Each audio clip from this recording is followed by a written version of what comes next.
தேவயானி மேடத்த விட விஜயலட்சுமி மேடம் வந்தாங்கன்னா, இன்னும் கொஞ்சம் படத்துக்கு பப்ளிசிட்டி நல்லாயிருக்கும். அனைவருக்கும் வணக்கம். மேடையில் அமர்ந்திருக்கும் தயாரிப்பாளர்கள், டிஸ்ட்ரிபியூட்டர் அனைவருக்கும் வணக்கம்.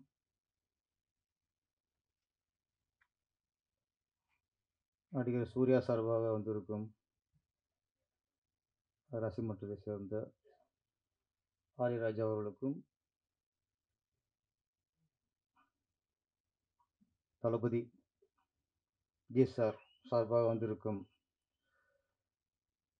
விஜய் ரசிமன்றத்தை சார்ந்த ஈசிஆர் சரவணன் அவர்களுக்கும், நடிகர் ரமேஷ் கண்ணா சார்பாக வந்திருக்கும் ரமேஷ் கண்ணா அவர்களுக்கும், நம்ம சார்பாக யாரும் வர மாட்டாங்க, நம்ம தான் வரணும். ஆனால் ரமேஷ் கண்ணா சாரை பற்றி நிறைய ரகசியங்கள் இப்போதான் எனக்கு தெரியுது. நடிக்க போன இடத்துல நடிக்காமல் மற்றவெல்லாம் பார்த்துருக்காரு. சூர்யாவுடைய லவ்வுக்கு ஹெல்ப் பண்ணியிருக்காரு. அதாவது என்ன மச்சான், தெய்வ மாமான்னு கூப்பிடணும், தெய்வ மச்சான். ஓ அப்படி சூர்யா சாரோட காதலுக்கும் பக்கவலமாக இருந்திருக்கிறாரு. அஜித் என்ன பண்ணார் உங்களுக்கு? அவருக்கு எகேஸ்ட் வந்திருக்கீங்க, அந்த லவ்வை கட் பண்ண பார்த்துருக்கீங்க. நல்ல சரவண் சார் வந்து காப்பாற்றிட்டாரு. அதனால தான் சூர்யா சார் உங்களுக்கு ஃப்ரெண்ட்ஸ்னு தூக்கி கூட போட்டுக்க நினைக்கிறேன். சூர்யா சார் விஜய் சார் நடித்த படம் ஃபஸ்ட்டு நேருக்கு நேர். ஆனால் அதில் ஃபுல்லாக எதிர்முகமாக இருப்பாங்க. கடைசி வரைக்கும் 2 பேருக்கும் மோதல் தான், எனிமையாகவே இருப்பாங்க. ஃப்ரெண்ட்ஸில் நல்ல ஒரு நண்பர்கள், இணைபிரியாத நண்பர்கள். ஃப்ரெண்ட்ஸ் வந்து நீங்கள் சொன்னீங்க ஸ்கூல் படிக்கும்போது பார்த்தேன்ட்டு. நான் காலேஜ் படிக்கும்போது பார்த்தேன். எதுக்கு சொல்கிறேன்னா, நான் காலேஜ் படித்தேன்னு தெரியணும்ல, அதுக்காக. நம்ம படித்தாலும் ஒத்துக்க மாட்டாங்க, இந்த மாதிரி நேரத்தில் அவங்க பதிவு பண்ணிக்கிறணும். காலேஜ் ஒரு ஃபஸ்ட் இயர் தான், அப்போ விரட்டி விட்டாங்க.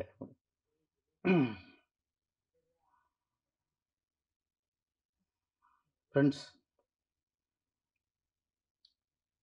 நிறைய படங்கள், எந்த படம் சொன்னாலும் கதை ஞாபகத்துக்கு வரும். ஒரு காதலுக்கு மரியாதை இருக்கட்டும், பூதை உனக்காக இருக்கட்டும், துல்லாத மனம் துல்லாத இருக்கட்டும், சூர்யா சாருக்கு நந்தாவாக இருக்கட்டும், எல்லாம் ஒரு ஒரு டைட்டில் சொல்லும்போது நமக்கு டக்குன்னு கதை தான் ஞாபகத்துக்கு வரும். ஃப்ரெண்ட்ஸ் படத்தில் தான் கதை ஞாபகத்துக்கு வராது, காமெடி தான் ஞாபகத்துக்கு வரும். அந்த அளவுக்கு முழுக்க முழுக்க காமெடி. என்னை பொறுத்த வரைக்கும் சித்திக் சார்லாம் மிகப்பெரிய இயக்குனர். நம்ம ஆக்ஷன் படம் எடுத்து ஈஸியாக எடுத்துடலாம், ஒரு லவ் ஸ்டோரி ஈஸியாக எடுத்துடலாம், முழுக்க முழுக்க சென்டிமெண்ட் எடுத்து மக்கள்லாம் அழ வச்சிடலாம். அதெல்லாம் ஒரு டைரக்டர் ஈஸியாக பண்ணிடலாம். இந்த காமெடி எடுக்கிறதுக்குள்ள அது ரொம்ப கஷ்டம் சார். ஏன்னா அதில் ரொம்ப டைமிங் முக்கியம். காமெடியில் மட்டும் ஒன்று சொல்லிவிட்டு அடுத்த டைலாக் கொஞ்சம் லேக் ஆனாலும் காமெடி போயிடும். ஆனால் சில சீன் வேறு, ஒரு லவ் சீனோ சென்டிமெண்ட் சீனோ, இந்த மாதிரி சீனில் யாராவது லேக் விட்டால் கூட அதில் எடிட்டர் கட் பண்ணிடுவார், அந்த லேக்கை தூக்கிடுவாங்க. காமெடியில் பண்ணவே முடியாது. நீங்கள் 5, 6 ஆர்டிஸ்ட் ஒன்றா பண்ணும்போது அதில் என்ன இருக்கோ அப்படி தான், அதையும் கட் பண்ணலாம் பண்ணால் அதுவும் உள்ளதும் கெட்டு போகும். ஃப்ரெண்ட்ஸ் படத்தில் எல்லா காமெடியும் டைமிங், ஒரு 5, 6 ஆர்டிஸ்ட் இருப்பாங்க. இதில் இடம் ராதாரவி சார் வேறு. முதல்ல ராதாரவி மிகப்பெரிய வில்லனை, இது வில்லன் நடிச்சிருப்பாரு, அவர் அளவுக்கு போது உங்களுக்கு சிரிப்பு தான் வரும். ஆமாம், அவர் அதில் காமெடி ஆகிட்டாங்க. ஒரு பெரிய செட்டப். அதாவது டைமிங் வந்து அப்படி இருக்கும் போகணும். சொன்ன மாதிரி இதில் ஹீரோ, இது வந்து சொன்ன மாதிரி யார் ஹீரோன்னு தெரியாது. விஜய் சார் ஹீரோவா, சூர்யா சார் ஹீரோவா? ரமேஷ் கண்ணா ஹீரோவா? வடிவேலு ஹீரோவா? ஏன்னா ஒவ்வொரு இடத்துக்கும் ஒவ்வொருத்தர் ஸ்கோர் பண்ணிட்டே இருப்பாங்க. இதுல வந்து அதான் அ இந்த மலையாள இயக்குனர்ல ஒரு விஷயம். ரமேஷ் கண்ணா சார் உண்ம. அவங்க ரொம்ப தெளிவா இருப்பாங்க சார். அவங்க ஸ்கிரிப்டுக்கு அந்த அந்த சீன்ல யார் என்ன பேசணும்? அந்த சீன் ஃபுல்லா ஹீரோ பேசாம இருக்கணுமா? பேசாம வச்சுருவாங்க. ஹீரோ என்ன கேட்டாலும் உட்காருன்ருவாங்க. அந்த ஸ்கிரிப்டுக்கு என்ன கேட்குதோ, அத எடுத்து குடுக்குறது தான் அ மலையாள இயக்குனரோட டேஸ்ட். நான் ஒர்க் பண்ணியிருக்கேன். நிறம்ன்ட்டு இங்க பிரியாத வர வேண்டும் படம் வந்துச்சுல்ல. ஃபர்ஸ்ட்டு மலையாளத்தில வந்துச்சு நிறம்ன்ட்டு. பெரிய ஹிட்டு. அது தமிழ்ல பிரியாத வர வேண்டும். நான் தான் வசனம், இணை இயக்கம். நம்ம இங்க ஒர்க் பண்ணும்போதெல்லாம் நான் ராமநாதன் ஒர்க் பண்ணியிருக்கேன். என்.கே. விஸ்வநாதன் சார் ஒர்க் பண்ணியிருக்கேன். தரணி சார்ட்ட ஒர்க் பண்ணியிருக்கேன். வல்லரசு பண்ண மகாராஜன் சார்ட்ட ஒர்க் பண்ணியிருக்கேன்.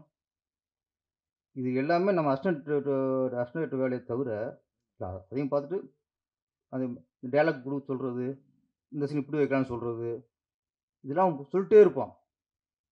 இந்த பழக்க தோசல அங்கே சொல்லுவோம்ல, ரியாக்ஷனே இருக்காது. அவங்க என்ன ஸ்கிரிப்ட்ல இருக்கோ, அத அவங்க எடுப்பாங்க. இன்னொன்னு அவங்க மலையாளத்தில எடுத்துட்டு, தமிழ்ல எடுக்கும்போது ப்ராப்பர்ட்டி வேற. இந்த ப்ராப்பர்ட்டி முதற்கொண்டு அங்க அந்த சீன்ல என்ன இருந்துச்சோ, அந்த செவுத்துல என்ன படம் மாட்டியிருந்துச்சோ, அதே மாரி இங்கேயும் இருக்கணும். அவ்வளவு கவனமா பண்ணுவாங்க. அதுல சித்திக் சார் ஒரு காமெடி பெர்சன். இந்த படத்து ஃப்ரெண்ட்ஸ்ல வந்து முக்கியம் காமெடி தான். இந்த நேசமணி அப்படிங்கிறது ட்ரெண்டாவே ஆயிப்போச்சு. ஒரு 2 வருஷம் இருக்குமா? ட்ரெண்டிங் வந்து எங்கே பார்த்தாலும் நேசமணி, நேசமணி, நேசமணி. அந்த அளவுக்கு இன்னைக்கு அந்த ட்ரெண்டிங்ல உள்ள படம். தேவானி மேடம். அவங்க ராசியான ஆர்டிஸ்ட். அப்புறம் எனக்கு சூர்யா அவங்க ஒரு பேர் இருக்காங்கல்ல. என்னடா எங்கேயோ பார்த்த மாரி இருக்கே நெனச்சுட்டு இருக்கேன். அப்புறம் தான் தெரிஞ்சுச்சு. கொஞ்சம் ஷாக் ஆச்சு. ஆஹா! அவங்களா அவங்க அப்படின்ட்டு. விஜயலட்சுமி மேடம். ஆமா. எனக்கு டக்குன்னு அவங்களும் சினிமால வர அண்ணன் அவர் ஒரு ஞாபகத்துக்கு வராரு. ஆமா. ஆமா. சரி ஓகே. சில பார்க்கும்போது லேட்டா தான் கொஞ்சம் பொறி தட்டுச்சு எனக்கு. நீங்க அவங்களே கூட்டு வந்திருக்கலாம். எங்க நிகில். எங்கள கூட்டு வந்து இங்க என்னத்த பண்ண போறீங்க நீங்க? நாங்க எப்பவும் இங்க வந்து ஏதாவது பேசிட்டு போறோம். நீங்க அவங்கள மாரி ஆள் வந்தா கொஞ்சம் கன்டென்ட் கிடைக்கும். இந்த படத்துக்கு இன்னும் கொஞ்சம் பவர் கூடும். தேவயானி மேடத்த விட விஜயலட்சுமி மேடம் வந்தாங்கன்னா, இன்னும் கொஞ்சம் படத்துக்கு பப்ளிசிட்டி நல்லா இருக்கும்னு சொல்றேன். வேற ஒண்ணும் இல்ல. இங்க நிகில் ஓடி போயிருப்பாரு. இப்பதான் யோசிப்பாரு. பெங்களூர்ல போய் 1 வாரம் இருந்து கூட்டு வந்திருக்கலாமே! நெருங்க பயப்படுறாரு. வேற ஒண்ணும் இல்ல. விஜய் சார். விஜய் சார் வந்து நான் வந்து திருப்பாச்சி மூவ் பண்ற நேரத்தில, அவர் பெரிய ஆக்ஷன் ஹீரோ மாறிட்டாரு. அதுக்கு முன்னாடி திருமலை வந்துருச்சு. ஆ கில்லி வந்துருச்சு. பெரிய ஆக்ஷன் ஹீரோவா மாறிட்டாரு. நான் ஃபர்ஸ்ட் கதை சொல்லும்போது, அந்த ஆடு வெட்டுற சீன் இருக்குல்ல. மாலைய போட்டு தண்ணில ஊத்துவாங்கல்ல. அந்த சீன நான் ஃபர்ஸ்ட் கதை சொல்லும்போது, அந்த அவரு கட்டி வச்சு மாலைய போட்டு தண்ணி ஊத்துறது விஜய் சார் இல்ல. பெஞ்சமின் தான். நான் காமெடியன். அவர கட்டி வச்சு இது மாலைய போட்டு தண்ணிய ஊத்தி, என்னவெல்லாம் பண்ணலாம். ஃபர்ஸ்ட்டு சொல்லி கதை ஓகே ஆயிருச்சு. அப்புறம் திருப்பி ஃபுல்லா ரெடி பண்ணிட்டு, செகண்ட் டைம் ஷூட்டிங் போறதுக்கு முன்னாடி திருப்பி ஒரு கதை சொல்லிருவோம். அப்படின்னு திரும்ப கதை சொல்றேன். அப்பவும் இந்த பெஞ்சமின் வச்சுன்னு சொல்லிட்டேன். கதை ஃபுல்லா கேட்டாரு. ஓகே அப்டின்ட்டாரு. நீங்க சொன்ன மாரியே எடுத்துட்டீங்கன்னா, படம் ஹிட் அப்டின்னாரு. ஒரு ஹிக் வைப்பாங்கல்ல. கதை நல்லா இருக்குன்னு சொல்லல. கதை நல்லா இருக்கு. நீங்க சொன்ன மாரி எடுத்துட்டா ஹிட்டு. அப்புறம் ஒரு சின்ன ஒரு தயக்கத்தோட கேட்டாரு. சின்ன சஜஷன். என்ன சார் அப்டின்னேன். அந்த ஆடு வெட்டுற சீன்ல பெஞ்சமினுக்கு பதிலா அப்ப கொஞ்சம் அந்த காமெடி நடிப்பதுக்கு பதிலா, "அத நானே பண்ணிறலாமா?" அப்படின்னாரு. எனக்கு ஃபர்ஸ்ட்டு ஒரு இது இருந்துச்சு. பெரிய ஆக்ஷன் ஹீரோ காமெடி பண்ணும்போது மக்கள் ரசிப்பாங்க. சரி இவரு பெரிய இப்ப ஆக்ஷன் ஹீரோவா இருக்காரு, மாஸா இருக்காரு. இப்ப போயி கழுத்துல மாலைய போட்டு தண்ணிய ஊத்தி ரூ. 6 வெட்டுறது. அவரு ஒத்துக்குவாரா ஃபர்ஸ்ட்டு? அப்படிங்கிற தயக்கத்துல பண்ணியிருந்தேன். இது கேட்டவும் எனக்கும் ஹேப்பியா போச்சு. ஆ ஓகே சார். நீங்க பண்ணா நல்லாருக்கும் சார் அப்படின்ட்டு, திருப்பி அது மட்டும் தான். அப்புறம் பெஞ்சமின பின்னாடி நிக்க வச்சுட்டு, இவர கட்டி வச்சு, மஞ்சள் தண்ணிலாம் ஊத்துனோம். "ஆத்தா! சம்மதம் சொல்லுது ஆத்தா சொல்லு ஆத்தா" அப்படின்னு. அதனால ஒரு பெருசா ஒரு ஒர்க் அவுட் ஆச்சு. ஏன்னா, ஒரு விஜய் சார் நம்ம இன்னைக்கு பெரிய ஒரு கமர்ஷியல் ஹீரோவா பார்க்குறோம். ஆனா, அவருக்குள்ள நெறைய காமெடி சென்ஸ் ரொம்ப ஜாஸ்தி அவர்ட்ட. அது என்னோட திருப்பாச்சியும் இருக்கட்டும், சிவகாசியா இருக்கட்டும், ஃபர்ஸ்ட் ஹாஃப் ஃபுல்லா ஹியூமரா தான் கொண்டு போயிருப்போம். செகண்ட் ஹாஃப் தான் ஆக்ஷன்லாம், சென்டிமென்ட்டா இருக்கும். அது விஜய் சார் வந்து ரொம்ப காமெடியால பண்ணக்கூடியவரு. அதேமாரி ஆ சூர்யா சார். ஒரு ஹீரோவுக்குள்ள அந்த காமெடி சென்ஸ் இருந்தாலே, அவங்க எப்பவும் நிரந்தர ஹீரோ ஆயிருவாங்க. லாங் டைம் டிராவல் ஆக முடியும். சும்மா முறைச்சுக்கிட்டு, சும்மா அடிச்சுக்கிட்டு, லவ் பண்ணிட்டு மட்டும் இருந்தா, அது ஒரு சீசன் அப்படியே முடிஞ்சு போகும். சூர்யா சார் எங்கன்னா, பிதாமகன் கலக்கியிருப்பாரு. அ அந்த சுறுசுறுப்பு, அந்த அ அந்த டயலாக் டெலிவரி, அந்த சாங்ல சிம்ரனோட அ அந்த டான்ஸு, அப்ப சூர்யா சாருக்குள்ள இவ்வளோ ஒரு ஹியூமர் இருக்கா, நகைச்சுவை பண்ண முடியுமாங்கிற இது பிதாமகன்ல அவர் நிரூபிச்சுட்டாரு. அதே மாரி முன்னாடி ரஜினி சார், பில்லா, காலி, ஜானி விரச்சிட்டே இருப்பாரு. அது தில்லுமுல்லுன்னு ஒரு படம். பாக்கியராஜ் சார். அதுல ஃபர்ஸ்ட்டு நகைச்சுவை பண்ணாரு. அப்புறம் தம்பிக்கு எந்த ஊரு, இந்த பாம்பு சீன். இதெல்லாம் பண்ணதுக்கப்புறம் அ ஒரு ஃபேமிலிக்கு எல்லாருக்கும் புடிச்ச ஹீரோவா மாறிருவாங்க தான். ஒரு கதாநாயகன், காதல், சென்டிமென்ட், சண்டையோட அந்த அவருக்கு ஹியூமர் பண்ற ஒரு இருந்துச்சுன்னா, ஃபேமிலிக்கு புடிச்ச ஒரு ஹீரோவா மாறிருவாங்க. கமல்ஹாசன் சொல்லவே தேவையில்ல. அவர் எல்லாத்துலயும் பின்னி படம் எடுப்பாரு. அது மாரி இந்த ஃப்ரெண்ட்ஸ் படம் வடிவேலு மட்டும் இல்ல. ரமேஷ் கண்ணாவும் ஈக்குவல் காமெடி பண்ணவரு. ஆமா இவரு கணேஷ் பாபு சொன்னார்ல, "தேவானிக்கு நான் தான் தாலி கட்டணுன்ட்டு." அந்த உங்க படையப்பால காமெடி இருக்கும். ஆமா. ரஜினி சொல்லுவாரு, "மாப்பிள்ளை யாரு?" அப்படின்னும். அவர் தான் மாப்பிள்ளை. போட்டுக்க சட்டை என் சட்டைம்பார்ல. அது மாரி தேவானுக்கு மாப்பிள்ளை விஜய் தான். தாலி கட்டினது நான்ட்டாரு. கணேஷ் பாபு.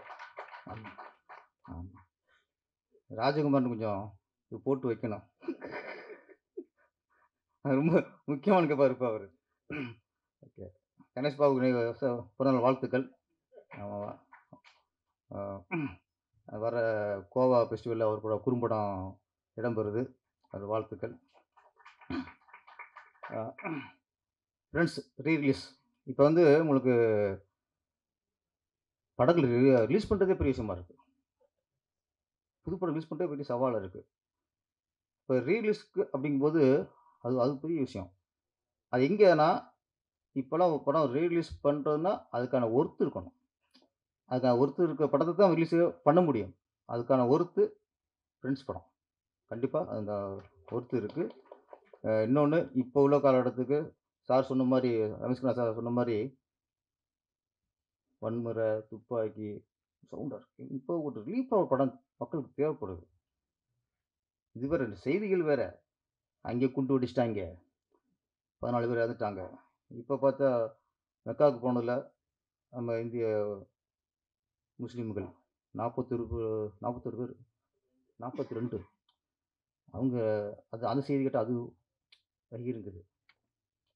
இந்த மாரி நமக்கு இந்த செய்திகள் இது கேட்டு ஒரு இருக்கும்போது சில படங்கள் தான் நம்மளுக்கு தியேட்டருக்கு போனா ரிலீஃபா இருக்கணும். அதுக்கு அப்படி ரிலீஃப் தர படம் தான் இந்த ஃப்ரெண்ட்ஸு.